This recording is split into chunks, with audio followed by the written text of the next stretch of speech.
아, 자, 안녕하세요.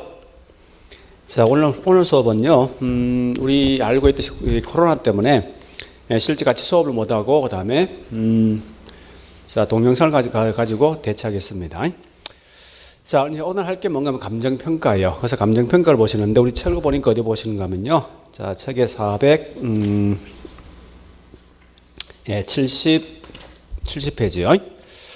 오늘 할 건 중요한 건 이 프린트이죠. 프린트를 꼭 다운받아서 보셔야 됩니다. 자, 왜 그런가 하면, 오늘 할 것은 주로 목적이 뭔가 하면, 뒤에, 우리, 자, 프린트 갖고 있는 프린트 보시면서, 몇 페이지 보시는가 하면요. 6페이지 보니까, 요 감정평가에 관한 이 법조문이 있습니다. 이 법조문을 꼭 공부하셔야 됩니다. 자, 일단, 중요한 거는, 칠판 보시고요. 우리 감정평가는 매년 보니까 한 6개 정도 시험 나오더라 이겁니다. 그래서 그 중에 특히 꼭 공부할 건 뭐냐? 여기 있는 가격 재원칙.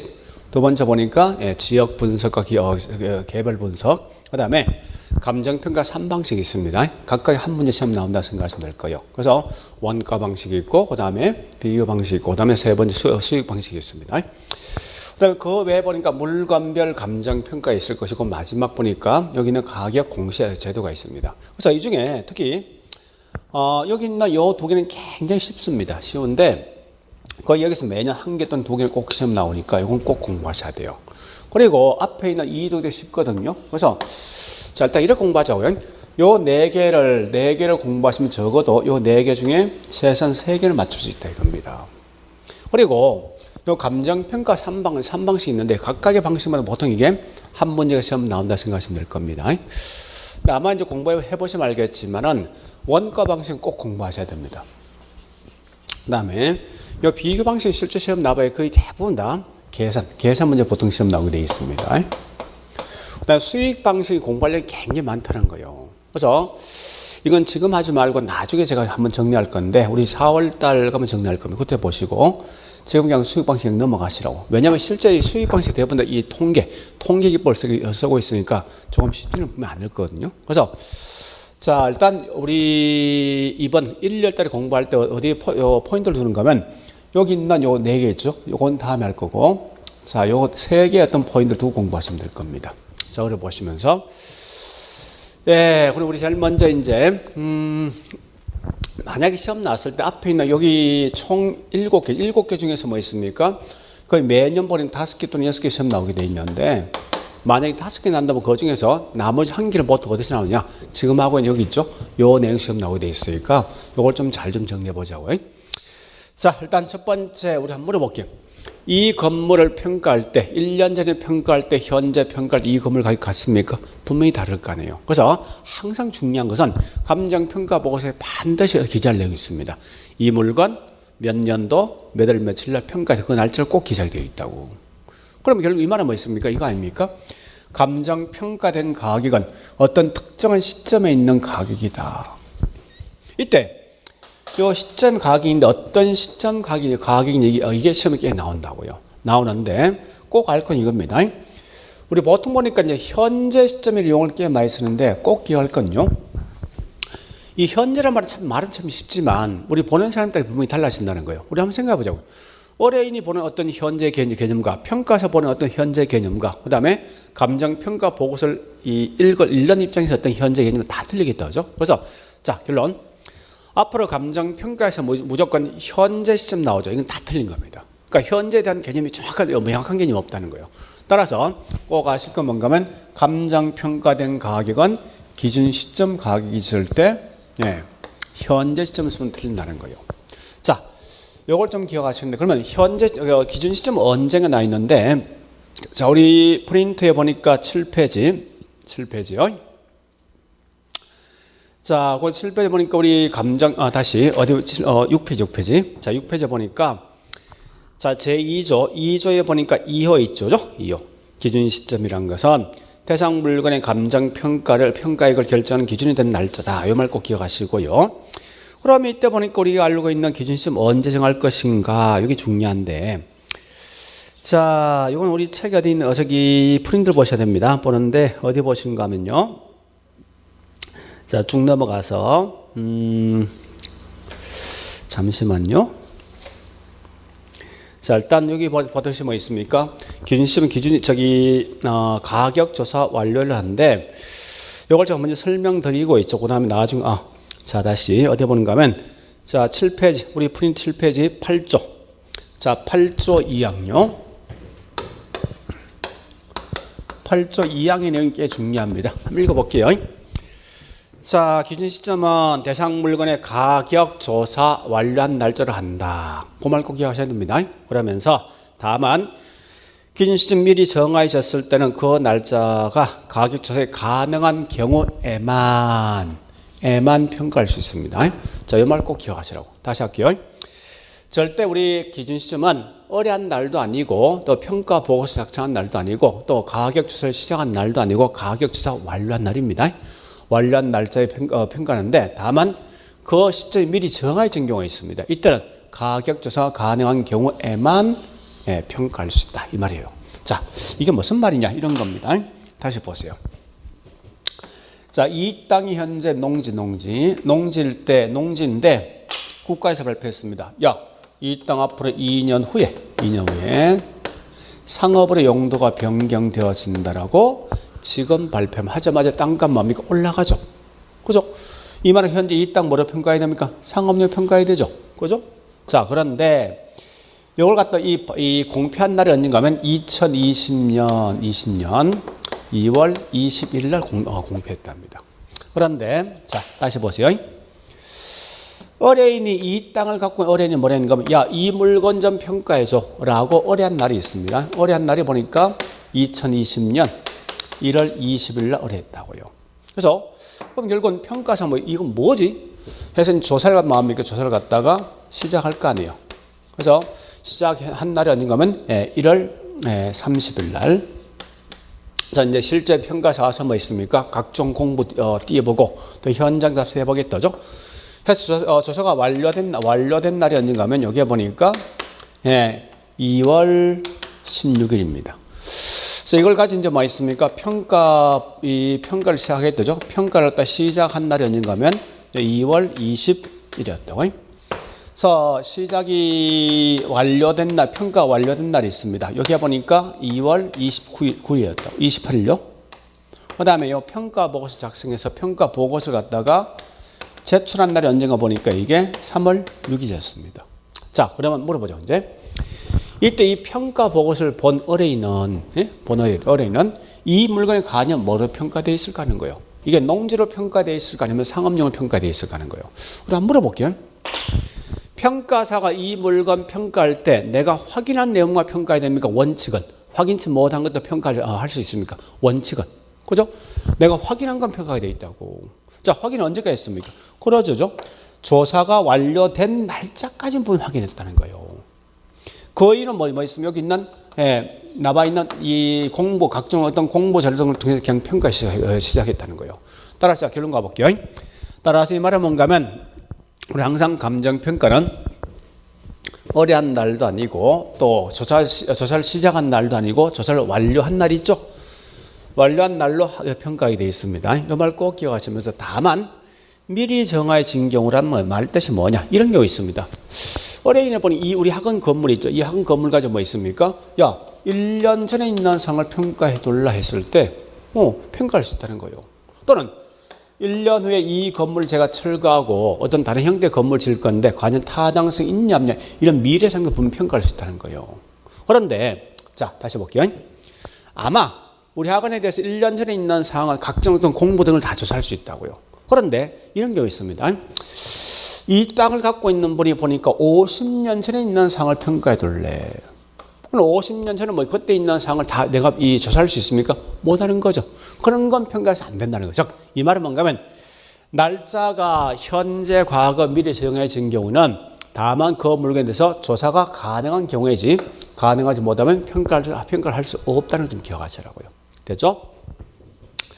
자, 그러면 이 말은 이거 아닙니까? 감정평가는 현재 있는 상황만 평가하지 않고 과거란지 미래상도 평가할 수 있다는 거죠. 그죠? 그럼 우리 이 평가 보고서는 항상 쓸 때 있죠. 긴 문구를 쓰기 싫어한다고. 그래서 압축된 용어를 쓰기 바라는데, 그럼 이때 우리 과거에 있는 상태를 평가한다는 게 뭐냐? 소급평가요. 자, 다시 해볼게요. 이런 경우 있습니다. 자, 현재 이게 사무실 건물 8층짜리 건물입니다. 자, 1층, 2층, 3층, 4층, 5층, 6층 있는데, 현재 보니까 현재 요 2층이 공실. 자, 현재는 공실이었습니다. 공실, 빈집. 3층이 뭐로 있냐 보니까 이게 학원 쓰고요. 학원 쓰고 있고, 밑에 1층은 뭐 있습니까? 예, GS 25, 24시입니까? 이걸 하고 있다 가정해 보자고.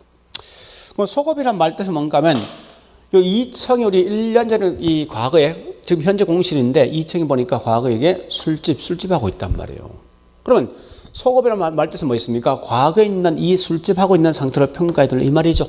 그죠? 그래서 항상 중요한 건 소급 평가 나오면 무조건 가장 중요한 말 뭐 있습니까? 요 과거는 말 딱 나와요. 과거가. 그러니까 과거에 있는 상태를 평가해 이 말 나와야 됩니다.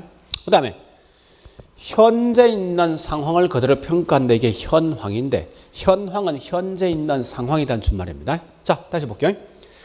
1층 현재 GS 25시죠? 그 다음에 2층 빈집이지? 3층 뭐 있습니까? 학원 쓰고 있죠? 그럼 현재 이 상태가 그대로 평가한다는 거예요. 지금 있는 상태. 그래서 우리 현재 이 건물 보니까 1층은 25시고, 그 다음에 2층은 빈집이고, 3층은 뭐 있으면 보니까 학원돼 있고, 있는 상태 그대로 평가한다고 이게 현황평가입니다. 자, 그럼 기한부란 말 뜻이 뭐냐 이겁니다. 현재 이게 빈집인데, 빈집은 이미 계약돼 있습니다. 어떻게 된가 하면 2달 후에 입주할 건데, 여기 뭐가 들어오냐? 독서실이 들어온다면 이미 계약돼 있다고. 이런 게 뭐냐? 기한부입니다. 들어올 게 확실한 거 있죠. 이미 확실한 어떤 내용 등이 들어온 게 곧 이게 기한부 평가라고. 그래서 오래 보시고, 이 조건부는 좀 다릅니다. 자, 일단 다시 기한부는 시간만 경과는 무조건 올 수 있는 거 있죠. 즉 확실성 있는 미래, 이런 게 다른 말로 기한부 평가고, 조건부는요 이런 거요. 현재 빈집인데 집주인이 봤을 때 여기 보니까 독서실 괜찮겠다. 들으면 어떨까? 또 헬스장 들으면 어떨까? 이렇게 생각해 보는 거 있죠. 이게 다른 말로 조건부예요. 그러니까 확정된 거 아니에요. 그러니까 앞으로 이런 게 들어온다면 어떻게 될까? 가정을 두고 있는 거라고. 그래서 항상 조건부는 제일 중요한 말이 뭐냐 이런 겁니다. 어떤 걸 가정을 둔다. 즉 다른 말로 뭐예요? 이게 불확실성이죠. 불확실성 있는 미래평가요. 자, 더 중요한 말은 원래 이게 일본식 용어인데 항상 이 조건부 나오면요 이 말이 꼭 나옵니다. 상정을 둔다. 상정. 이 상정은 다른 말로 뭐 있습니까? 가정을 둔다 이 말이 나온다고. 그래서 항상 문제 풀 때 내용을 다 보지 말고 가장 중요한 것은 아마 거의 시험 내면 요 소급평가란지 여기 뭐 조건평가 시험 제일 많이 나오거든요. 나왔을 때 소급 무조건 뭐 나와야 됩니까? 과거에 있는 상태만 나와야 된다고. 그 다음에 조건을 항상 뭐 나옵니까? 그죠? 상정을 둔다 이 말 나오면 전부 다 이건 조건으로 보시면 돼요. 됐죠? 자, 일단 여기까지 봤으면 다시 우리 어디 보는가 하면요. 자, 프린터에 있는 법조문 다시 갑니다. 자, 법조문 보니까 7조. 7페이지 7조. 1항 가볼게요. 원칙은 뭐라고요? 물건마다 개별 평가의 원칙이라는 얘기죠. 자, 다시 이어보세요. 이제 이런 거요. 만약에 우리 땅이 네 필지 있습니다. 있는데 집은 11번, 12번, 13번, 14번 크게 네 필지 있는데 하나 물어보죠. 원칙은 평가할 때 이 전체 네 필지 각각 전체를 묶어서 평가해야 됩니까? 아니면 각각마다 독립, 즉 집은 11번 따로 12번 따로 평가해야 됩니까? 그죠? 원칙은 각각 있는 개별 필지만 평가해야 됩니다. 그래서 원칙은 물건마다 개별 평가 원칙인데 그러나 예외적으로 뭐 있으면 우리 크게 3개 있는데 자 일단 일괄부터 이거 자꾸 암기하지 말고 우리 말로 번역해 보시라고. 여러분 일괄이라는 말 뜻이 뭐 있습니까? 묶는다 이거죠. 몇 개로? 한 개로 묶는 거죠. 결국 이 말은 묶는다 이 앞에 벌써 뭐가 있습니까? 물건에 몇 개 이상. 그죠? 자 따라서 둘 이상의 요 말 나와야 돼요. 둘 이상의 물건이 있을 때 뭐 뒷말이 필요 없습니다. 어쨌든 요 말이 딱 나는 순간 있으면 일괄평가라고. 자 다시 해볼게요. 요 집원 11번은 평당 이게 100. 얘는 140. 그 다음에 요거 140입니다. 얘는 보니까 집원 13번은 앞에는 우리 상가 건물이 있고 뒤에는 보니까 밭, 예? 감자 밭이 있습니다. 땅값 같겠습니까? 다른 거지. 그죠? 그러면 다시 보세요. 집원 12번과 14번 땅값 같은 거죠. 이 두 개를 뭐합니까? 한 개로 묶어서 평가한다고 이게 다른 말 일괄평가라고요. 다시 해볼게요. 자, 우리 거기 있는 7조에 있는 법전보입니다. 자, 7페이지 2항 둘 이상이다 밑줄 그 뒤에 설명되어 있죠. 일체로 거래되거나 또 뭐 있습니까? 용도상의 불가분 관계에 있을 때 이건 일괄평가할 수도 있었는데 그 뒷말이 큰 의미가 있거든요. 일체로 거래된다. 이 말 뜻이 뭐냐? 자, 예를 들어 볼게요.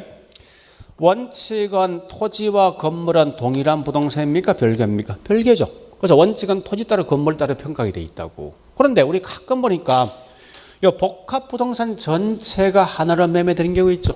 이럴 때 우리 보통 뭐합니까? 이 두 개를 묶어서 하나로 평가한다는 거예요. 그러니까 이게 일치로 거래되고 있는 겁니다. 또 용도상 불가분 관계일 때 말은 다른 말로 뭐 있습니까? 주물과 종물 관계인데 그런 거 다 하지 말고 핵심 뭐예요? 이 말 마시면 돼요. 둘 이상의 물건이 있을 때 말하면 이건 일괄평가라 보시면 돼요. 자, 그다음에 구분. 특히 구분이란 말과 구분을 잘 구분하시라고요. 구분이란 말 뜻이 뭐예요? 말 그대로 쪼갠다 이거지. 나눈다 이거 맞는다. 자, 다시 보세요. 이 말 아닙니까? 현재 집원 13번은 앞에 땅은 상가 건물 뒤에는 뭐 있으면 이게 감자밭이 있다고. 땅값 다른 거죠. 다르면 이 평가할 때 전체를 하나로 묶어서 평가 못 한다고. 그래서 어떻게 하면 이걸 분리해서 요것 따라 또 평가하게 되어 있습니다. 즉, 이 말은 결국 무슨 말이에요? 한 개의 물건이라도 뭐 때문에 가치를 뭐요? 달리할 때 가치에 대한 차이가 있으면 반드시 뭐 한다고요? 그죠? 이걸 다른 말로 구분평가하게 되어 있다고요. 됐죠? 자, 그 다음에 이런 부분 반대말이 뭐예요? 전체죠. 자, 보세요. 집원 11번 전체 이게 똑같은 땅값 하나의 어떤 필지가 있는데 우리 가끔 보니까 이것만큼 도로의 수용 들어가 있더라 이겁니다. 그럼 결국은 우리 평가할 때 전체를 다 평가할 필요 있습니까? 없는 거지. 일부분 평가하면 되겠다죠. 따라서 이 말은 부분 평가 항상 뭐 나와야 됩니까? 일부분을 평가한다 이런 말 나와야 된다고. 키워드는. 됐죠? 자, 다시 해볼게요. 일괄이라는 말 뜻은 벌써 뭐예요? 물건이 뭐예요? 두 개 이상 있는 걸 하나를 묶고 평가한다 이 말이죠. 또한 야치 구분은 원래 한 개 물건인데 가격이 다른 결과 어쩔 수 없이 두 개를 쪼갠다 나눈대로 보시면 돼요. 부분은 뭐 있습니까? 전체 중에 일부분 평가한다를 보시면 된다고. 이렇게 보시면서 우리 보통 요 전체가 보통 하나의 문제가 된다 생각하시면 돼요. 자, 그러면 다시 우리 여기 있는 요 내용 봐볼게요. 어디 보는가 하면 7페이지 7조에 자 4만 갑니다. 하나의 대상 물건에도 가치를 달리할 때 뭐 한다고? 구분하여 평가한다고 나와 있다. 그죠? 다음에 4항 가볼까요? 자, 일부분에 대해서 뭐 한답니까? 쭉 있는데 그 부분에 대해서 감정 평가할 수 있다. 곧 이게 다른 말로 부분 평가를 보시면 된다고. 자, 일단 여기까지 했던 걸 좀 정리해 볼게요. 자, 어디 보는가? 우리 프린터의 문제 맨 앞에 1페이지요.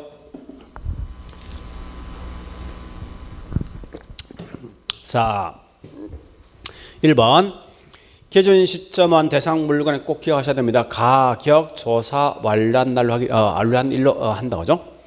다만 기준 시점 미리 정해진 때는 가격, 조사 가능한 뭐요? 경우에만 평가가 되어 있죠. 이런 말 꼭 기억하시고요. 자, 2번 가보겠습니다. 자, 요 기준 시점, 자, 요건 잠시 우리 어디 보는가 하면, 여기 다시 보세요. 우리 그러면 감정 평가할 때 원칙은 뭐로 평가하겠습니까? 그죠? 현황 평가 원칙이라고. 그 현황이라는 말 뜻이 뭐냐? 현재 있는 상태 그대로 평가한다는 말 뜻이에요. 자, 다시 우리 이거 프린트해 보니까 어디에 보는가 하면요. 7페이지 6조.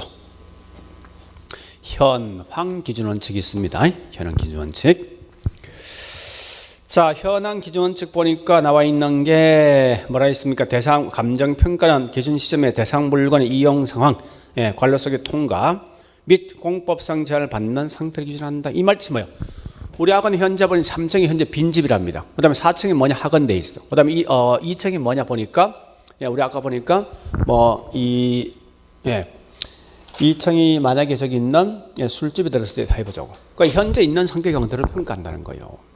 자, 다만 이건 중요한 뭐 중요하냐입니까? 갈로쏘기 가장 중요합니다. 꼭 기억하셔야 됩니다. 자, 어떤 경우인데 꼭 아실 건 어떤 경우가 되어진다 하더라도 불법적 이용과 일시적 이용은 절대 평가에서 못하게 되어 있습니다. 다시 할게요.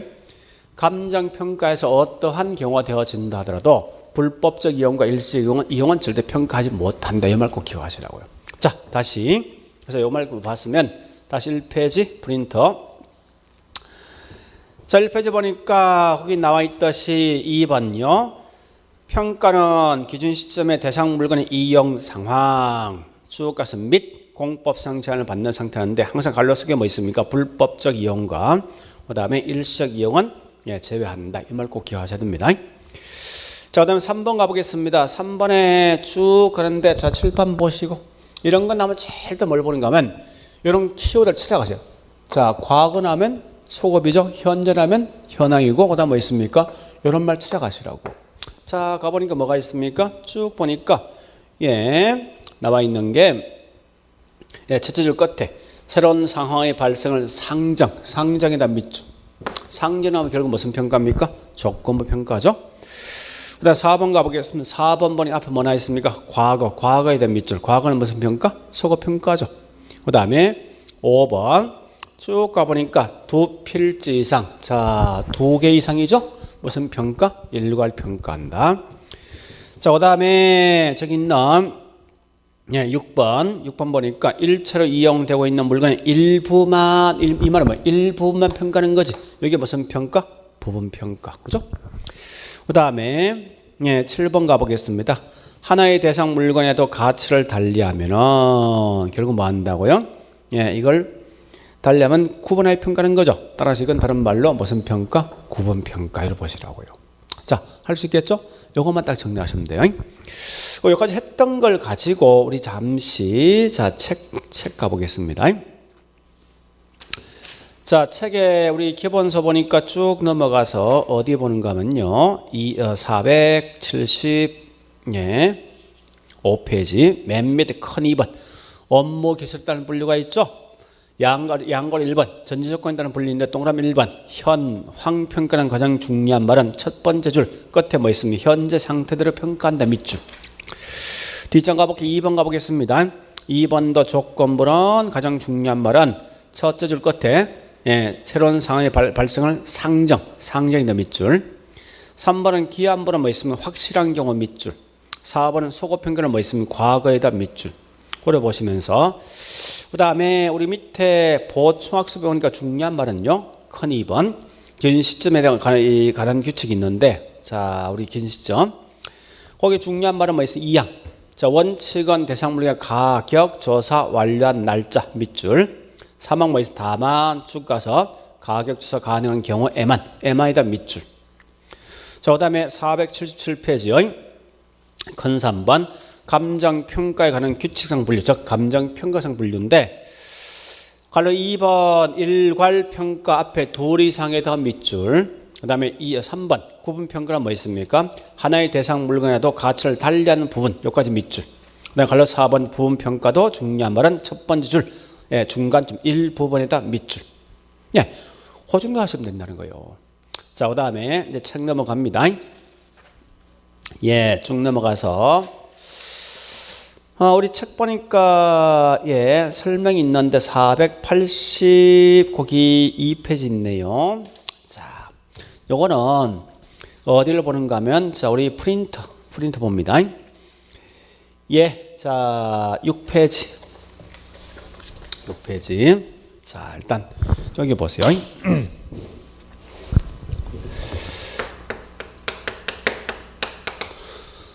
앞으로 아마 제가 가격이란 말과 가치를 구분할 건 나중에 하면 지금 구분하지 말고 그냥 가격, 가치를 같이 보세요. 같은 개념으로서.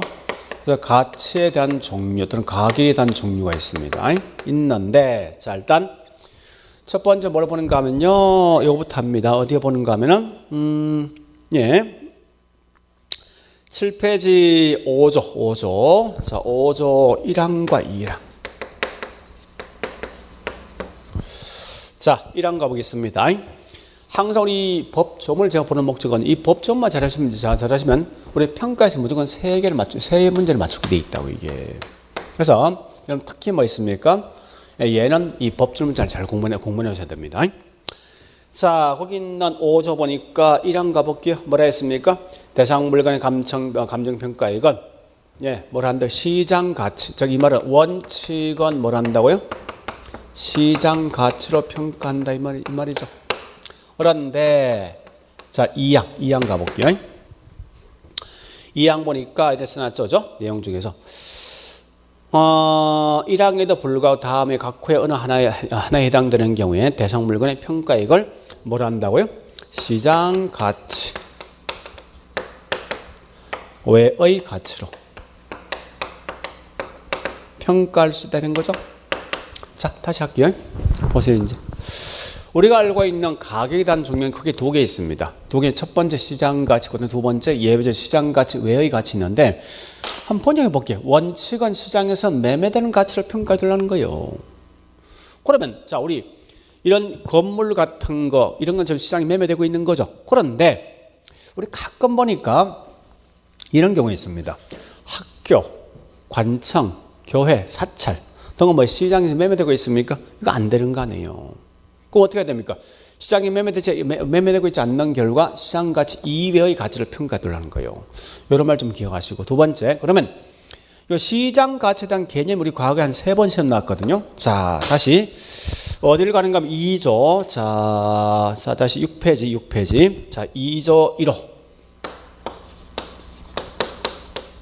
1호. 그 시장 가치 나 있죠? 한번 읽어볼게요.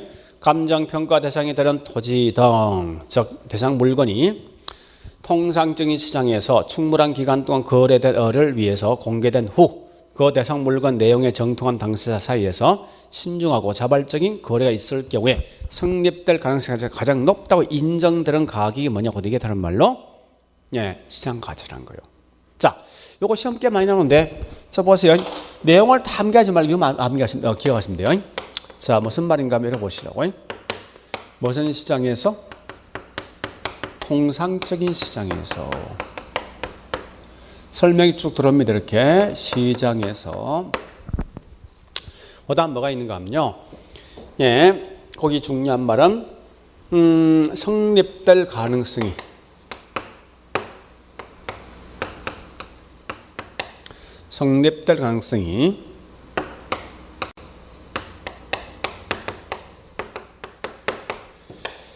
가장 높다고 인정되는 가격.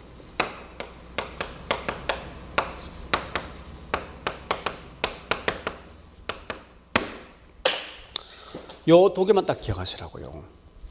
그 앞에 있는 통상적인 시장이란 말 뜻이 뭐냐는 거예요. 통상은 우리가 알고 있는 일반적인 시장, 동네 시장이 있죠? 그죠? 우리 한번 물어보죠. 동네 시장 가보니까 이 물건 살 수 있는 수요자와 공급자 수가 많은 거예요? 적은 거예요? 많죠, 그죠? 그러니까 절대 이 말 나오면 이 말 대신 뭐 있습니까? 우리 항상 다수냐 소수가 중요하다고요. 다수의 또는 소수의 수요자와 공급자가 있을 것, 공급자가.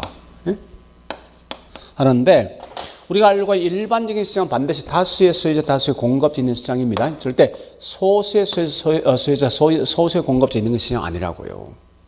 그 다음에 성립될 가능성이 가장 높다 인정되는 가격은 이 가격 결국 뭐 있습니까? 최고 가격을 말할 것인가? 최고. 아니면 최빈 가격을 말할 것인가? 최빈 가격. 자, 무슨 말이냐? 보세요. 여기 있는 이 건물을 갖다 살 수 있는 사람이 한 10명 정도 있다 해보죠. 근데 각각 어떤 가격을 이 물건 살 때 제시된 가격을 해보니까 어떤 분은 10억, 11억, 12억, 9억, 10억, 그 다음에 뭐 8억, 그 다음에 보니까 10억, 11억, 그 다음에 13억, 이런 다양한 가격이 있단 만약에. 그럼 이때 성립될 가능성이 가장 높다는 건 가장 높은 이 가격을 말하는 게 아니라 매매가 될 확률이 가장 높은 거 있죠. 이걸 갖다 우리 보통 뭐 있습니까? 시장 가치 본다는 거예요. 그러니까 항상 나오거든. 최고 가격이 아니라 매매가 이 빈도수가 가장 높은 최빈 가격을 뭐라 합니까? 우리에게 성립될 가능성이 가장 높은 가격이라고. 자, 따라서 곧 이런 말보다 사실 중요한 것은요. 그러니까 틀린 말을 보면 이런 말 낼 거예요. 틀림없이. 그런데 이거 우리 공부할 때는 법조문에 있는 내용 그냥 그대로 공부하시라고. 통상적인 시장에서 쭉 가서 성립될 가능성이 가장 높다 인정되는 가격 보시면 돼요. 자, 일단 여기까지 봤으면 다시 프린터 어디 가는가 하면요. 1페이지. 자, 거기 있는 8번, 9번, 10번 요거 세 개를 보셔야 됩니다. 일단 먼저 자, 8번부터 대상 물건에 대한 평가액은 뭘 결정 원칙입니까? 시장 가치로 결정 원칙이죠. 자, 그다음에 10번부터 감정 평가는 법령에 따른 규정이 있는 경우 또는 의뢰인의 요청이 있는 경우 대상 물건의 감정 평가액을 자, 그다음 밑줄 시장 가치 외의 가치 기준을 결정할 수 있죠? 맞는 거죠? 어려 보시고. 자, 9번은요. 이 말입니다. 시장 가치란 주가 통상적인 시장에서 밑줄. 그다음에 세 줄은 뭐 있습니까? 성립될 가능성이 가장 높다 인정되는 가격이 있을 때 그 말 대신 최고 가격이 있으면 안 된다는 거예요. 그런 말 좀 기억하시고요. 자, 다시 7번 보시고요. 우리 감정평가는 특히 힘든 게 왜 힘든가 하면 자꾸 일본식 용어를 쓰는 게 좀 힘들거든요. 사실은.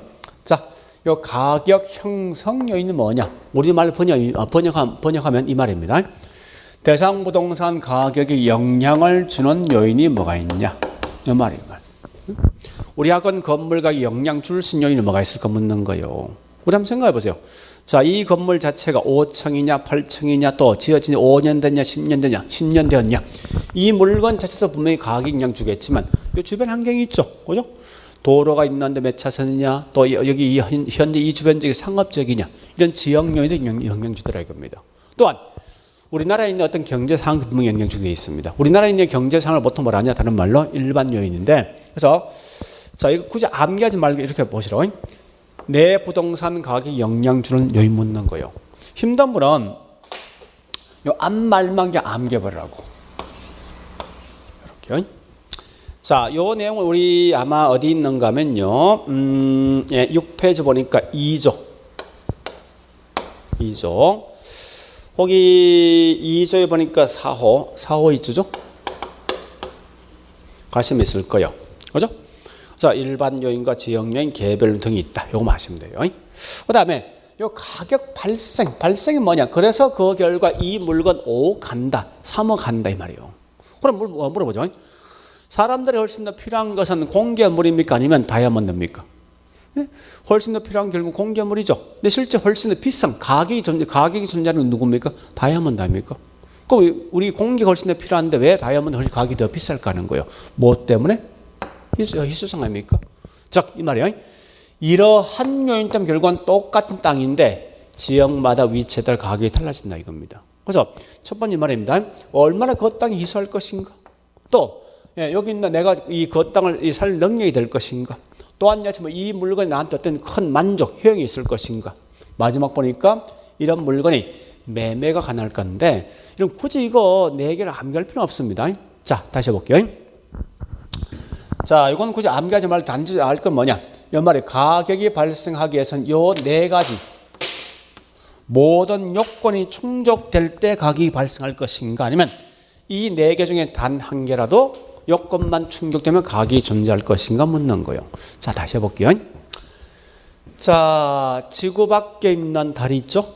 달자 희소합니다.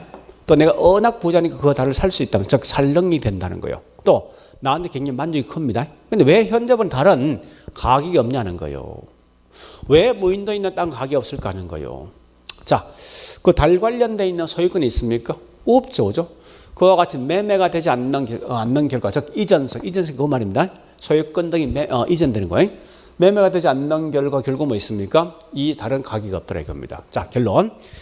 따라서 여기 있는 가격 발생 요인을 4개를 암기하지 말고 결국 뭐 있습니까? 이 4가지 모든 요건이 충족될 때만 가격이 발생하더라. 이거 마시라고. 굳이 이거 4개 암기하지 말고. 알겠죠? 자, 일단 요거까지 했으면 우리 거기 있는 문제 다시 1페이지 가보겠습니다. 자, 11번, 12번.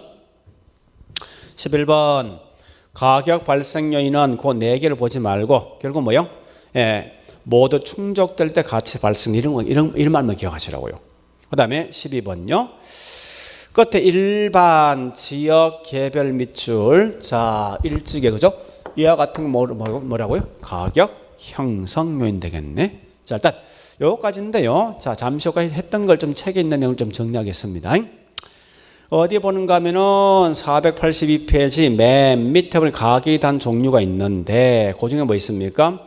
자, 시장 가치 개념이 있는데 자, 483페이지 맨 위에 박스 있죠? 자, 박스 시장 가치 있는데 거기서 중요한 건 줄만 끊어자고요. 첫 번째 줄 끝에 통상적인 시장 밑줄. 그다음 셋째 줄 뭐 있습니까? 성립될 가능성이 가장 높다 인정들은 여기까지 밑줄. 다른 거 읽지 말고 쭉 넘어가세요. 자, 넘어가서 485페이지요.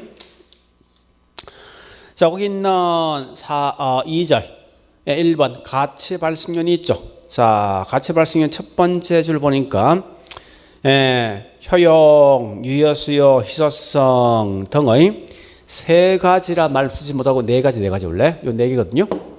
이전성 이 상호 결합되어 발생한다. 요거 마시면 돼요. 자, 그리고 밑에 내용 그냥 넘어가시라고. 자, 넘어가서 486페이지요. 자, 거기 보니까 가격 형성률이 있는데 얘도 뭐 있습니까? 중요한 말은 어디 있는가 하면은 자, 중요한 말은 쭉 가서 하나, 둘, 셋, 네 번째. 네. 자, 우리 양가로 일반 요인 바로 위에 보세요. 자, 바로 위에 보니까 세 줄입니까? 위에 감정평가 가는 규칙에 따르면 쭉 있는데 두째 줄 일반과 지역 및 개별 요인 등으로 구분된다. 요거만 좀 기억하시라고. 이렇게만.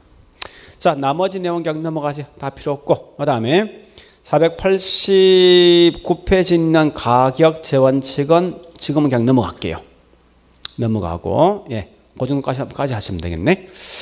자, 좀 쉬었다가 496페이지 뭐 있습니까? 여기 있는 지역 분석과 개 분석 있죠. 요거 다시 할게요. 자, 좀 쉬었다 할게요.